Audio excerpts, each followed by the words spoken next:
ذكر جماعة من العلماء أن السواك يسهل خروج الروح واستدلوا بحديث عائشة رضي الله عنها في الصحيح في قصة سواكه صلى الله عليه وسلم عند موته.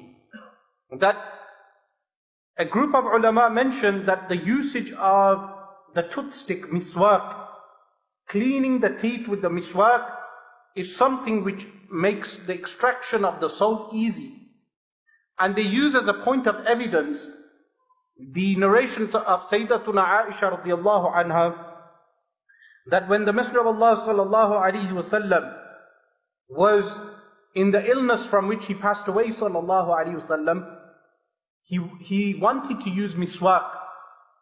And Sayyidatuna Aisha radiallahu anha softened the toothstick, and the Messenger of Allah sallallahu alayhi wasallam performed miswak, even at the time of passing away.